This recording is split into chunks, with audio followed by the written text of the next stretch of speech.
Olá pessoal, sejam bem-vindos a mais um vídeo do canal.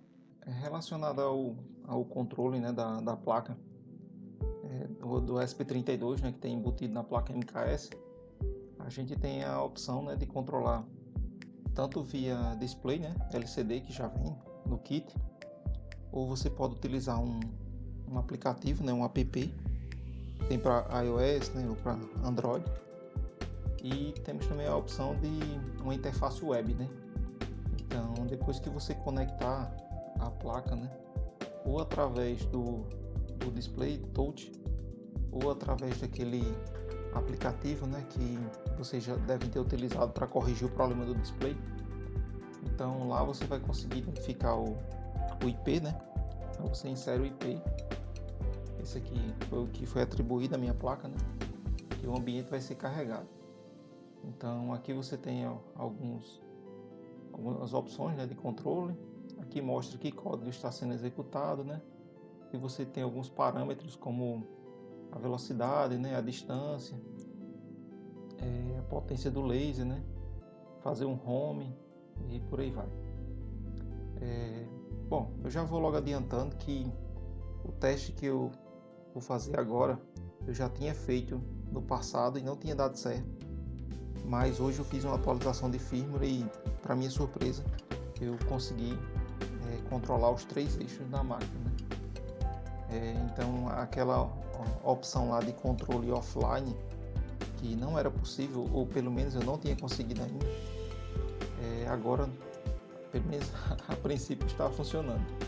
Então, eu consigo agora inserir um arquivo G-Code no cartão e fazer a máquina funcionar a partir dele.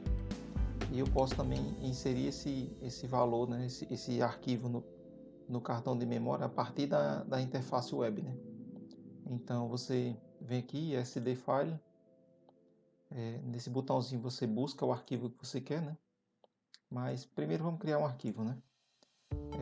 Eu tenho aqui o ambiente do Aspire, vocês já devem conhecer, né? E, bom, uma coisa simples, né? Fazer um círculo. Ok.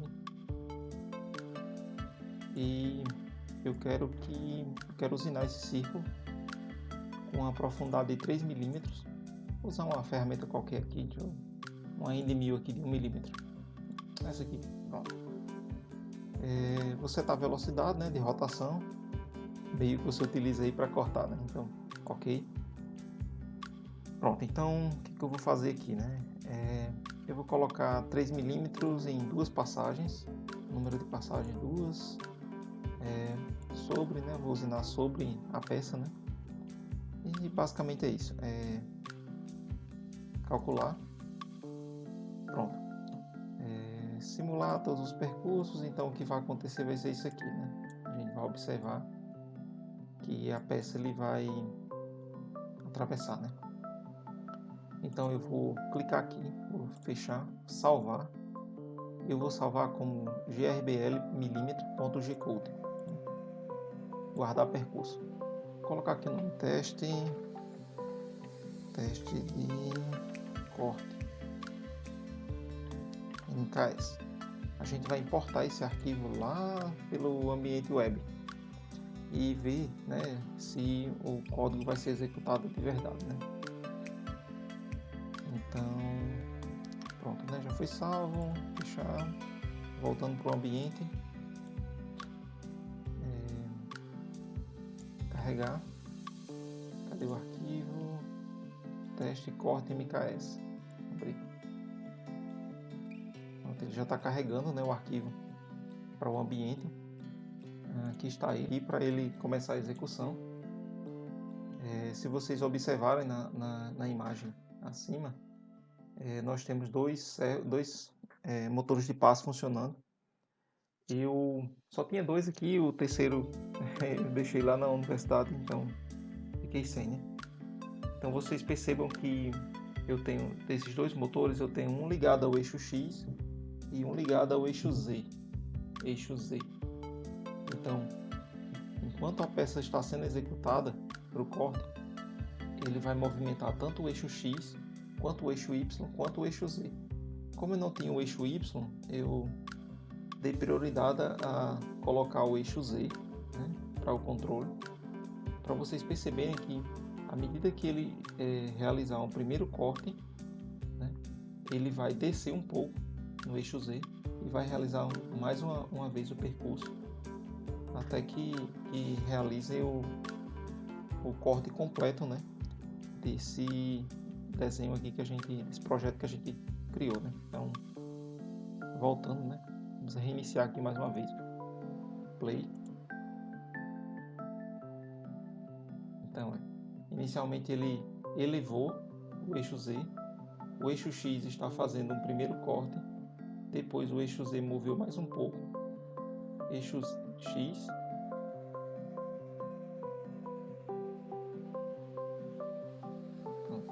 e ele finalizou aquele desenho, né? Então é isso, pessoal. Estou muito feliz, eu creio que agora o controle offline vai funcionar de fato, né? Eu vou levar a placa para testar na máquina que eu tenho lá na universidade e então eu faço uma atualização para vocês, né? Bom, pessoal, aqui mais uma vez a placa MKS, né, para a gente tirar algumas dúvidas, né? Eu vou desconectar aqui para facilitar, tentar explicar algumas coisas.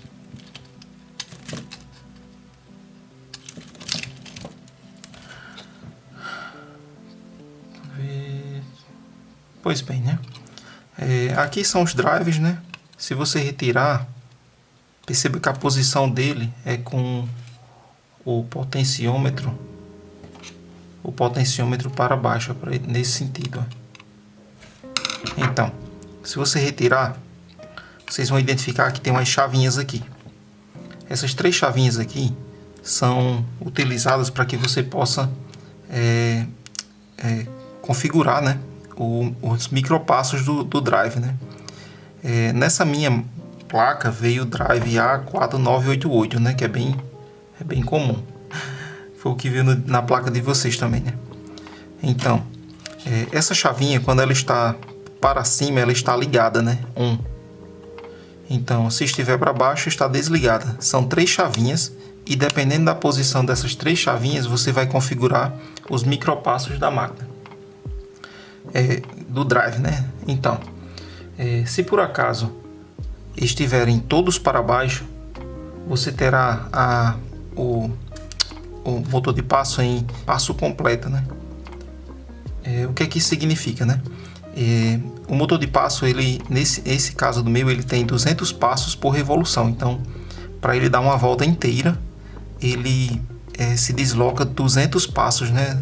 200 vezes ele se move até completar uma revolução.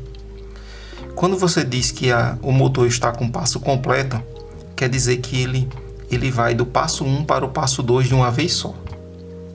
Isso tem uma vantagem, né, no que compete ao funcionamento, é que com o passo completo você tem um torque muito maior sobre o eixo do motor, né, que no eixo do motor. E por outro lado, né, você perde como é que se diz?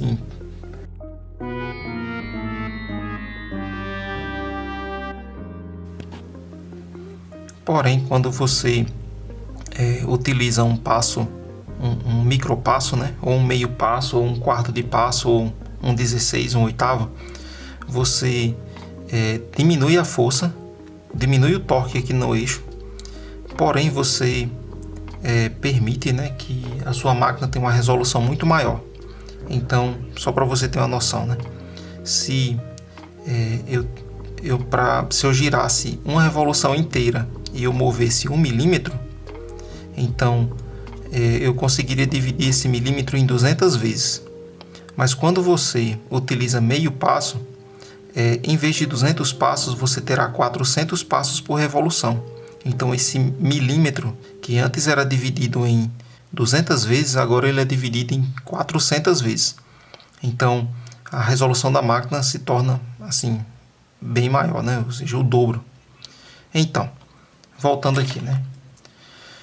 Se os 3 estão para baixo, significa que ele está em passo completo, né? Se por acaso você elevar o primeiro, que a gente chama de M0, né? Aqui embaixo vocês vão conseguir ver. Tem M0, M1 e M2. Não sei se a câmera vai focar isso, né? M0, M1, M2. Pronto, então, quando você deixa o DIP 1 para cima e os outros para baixo, você configura meio passo.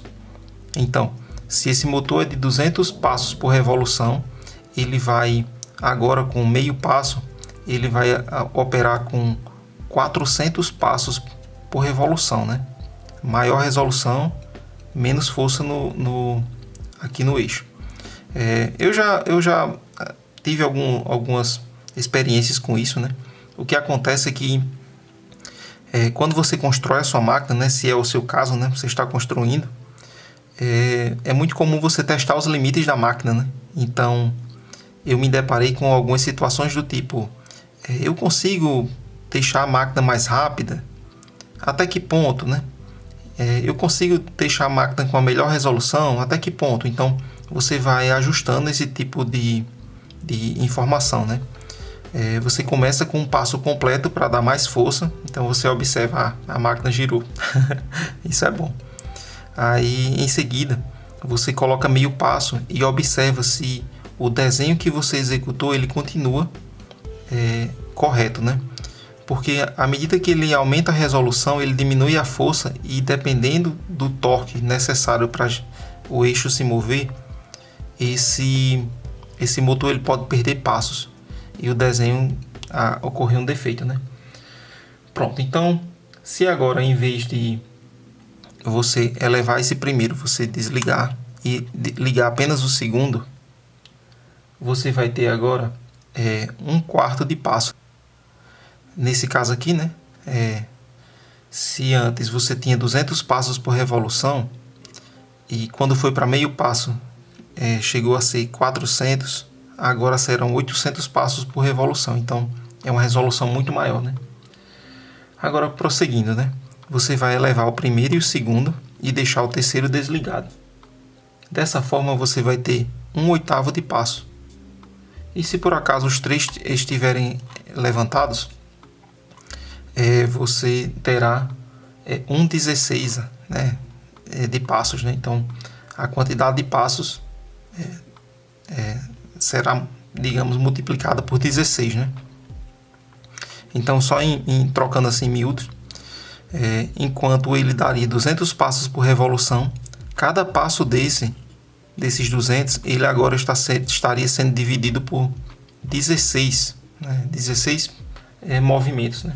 Uma resolução absurda e porém, né, a força reduzida, né? Essa questão da força é intrínseca ao processo de construção mesmo do motor de passo, né? Porque no fim das contas são bobinas que são acionadas e o driver faz com que essas bobinas recebam correntes, né, diferentes e um efeito magnético diferente. Dessa forma ele consegue fazer com que o motor se desloque, em vez de um passo completo, ele se desloca em passos sucessivos, né? Tantos quantos você ajustar, né? Bem, então essa é a configuração de passos, né? E disse, professor, mas eu quero saber como eu configuro a corrente do motor, né? Bom, eu vou fazer o que eu geralmente faço, vou dizer para vocês. Eu geralmente vou lá no site do Atividade Maker, né? Aquele cara é excepcional, né? Acho que é Rodrigo Conrado, né? O site dele é excepcional, ele foi um desbravador, né, nessa área de CNC. Eu diria que ele foi quem propiciou, né, assim, possibilitou que muitos, né, construíssem suas primeiras máquinas, né? Inclusive eu, né? Até hoje, quando eu preciso fazer um cálculo de passos, né, de fuso do motor, de correia, de dimensionamento, eu vou naquela calculadora dele lá, que é muito simples, né? Então eu vou deixar aí o link na descrição, vocês podem dar uma conferida lá, né? Bom, o objetivo aqui é compartilhar conhecimento, então vamos lá, né? Mas basicamente, pessoal, aqui nós temos um potenciômetro bem pequeno, não dá para ver. E você vai pegar um multímetro, colocar a ponteira negativa no GND, que é esse, e utilizando uma chavinha de fenda com uma garrinha conectada ao outro terminal do multímetro e na escala de tensão, você vai girar esse potenciômetro até um nível de tensão de referência de acordo com o que foi calculado lá numa das calculadoras que ele tem lá no site, né?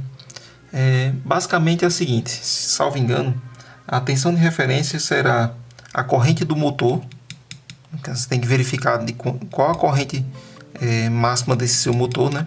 É até recomendável que você opte só por 70% do valor máximo desse motor, né? Então, se ele é 1 ampere, vamos colocar só 700 mA. Então você vai multiplicar esse valor da corrente por 8, se for esse drive, né? Vezes o resistor RS. Aqui tem um resistorzinho, também eu não vou conseguir focar, pessoal. Não vou mesmo, perdão. Um dia eu compro uma câmera macro. Aqui tem um resistorzinho R100. Dependendo do fabricante, do driver, esse resistor muda. E assim você tem que modificar o valor de acordo com o cálculo, né? Então, será tensão de referência igual a corrente do motor vezes 8 vezes o resistor que tem aqui, né? A resistência desse resistor. E pronto. Tem um outro driver, mas eu não tenho ele aqui, que é multiplicado por 5 em vez de 8, né? Pronto. Quero aproveitar agora para mostrar isso aqui. Aqui, pessoal. Aqui nós temos dois terminais que liberam tensão contínua para você energizar um spindle, né? Aqui cita spindle, eu acho que dá para ler. O que ele faz? Ele libera um sinal de nível lógico alto de 12 volts, né? Bom, pessoal, a saída, né, de nível lógico alto para controle do spindle, inicialmente eu achei que fosse um valor fixo de 12 volts, mas como vocês vão poder ver, ela é variável, né? Eu coloquei esse parâmetro na M3S e o valor que eu queria, né, variando entre 0 e 1000, e a saída ela atingiu valores, né, entre 0 e 12 volts, né, a depender do que eu inseri. Mas eu fiz um outro teste anterior, né, lá gerando os percursos de corte, e quando eu setava um valor de 12.000 rotações por minuto, por exemplo, ela já iria para 12 volts, mas aqui via código eu consegui valores variáveis, né, como podem ver. Aqui nós temos um terminal de probe, né, em que você pode utilizar para fazer o autonivelamento, né, da mesa. É muito importante o autonivelamento, né? Principalmente quem trabalha com confecção de circuito impresso, né, placas de circuito impresso. Aqui nós temos as entradas para os 3 fins de curso, X, Y e Z. Uma pessoa perguntou, né, sobre isso. Eu vou fazer... eu particularmente não uso, né, fins de curso, mas eu vou instalar para fazer alguns testes e vendo o que dá, né? Mas das vezes que eu utilizei, quando eu tive problemas com isso aqui, foi porque o ajuste lá das configurações, né, dos parâmetros de RBL precisavam ser modificados, né? Então, o tempo de resposta em que o switch, né, recebe o comando, né, e o tempo em que ele fica energizado, né, isso conta, né, fechado, né, ele conta para que a máquina entenda que aquilo é realmente um sinal, um sinal real e não um ruído, né, porque pode ser apenas um ruído e gerar um alarme, né, um alarme na máquina, né. Pronto, então aqui nós temos, né, a ligação dos motores, né, motor X, Y, que pode ser espelhada, né, ou seja, você tem a saída para 2 motores no eixo Y, é muito comum isso acontecer, né? E aqui a gente tem para o eixo Z, né, a ligação do motor Z. esse driver para o X, né, para o eixo X, esse para o eixo Y, esses dois motores irão compartilhar desse driver, né, e esse aqui será para o eixo Z. Aí o problema, né, foi até perguntado, eu posso ligar dois motores nesse driver? Depende de que motores são, né? Você vai configurar, verificar a corrente dos motores e no ajuste de VRF você consegue garantir qual a corrente máxima que vai ser injetada, né? Vai ser colocada aqui nesses terminais. Então, quando você instalar dois motores, perceba que se esse consumia 1 ampere, esse aqui também teoricamente vai consumir 1 ampere. Teoricamente, porque há uma ressalva, né? A gente utiliza dois motores no eixo Y para evitar desalinhamento, né? Então, o torque é dividido entre eles. Então, esses motores do eixo Y, eles vão funcionar com certa folga, né? Bom, bem, é isso. Eu acho que já tirei várias dúvidas, né? E eu espero ter ajudado mais alguém.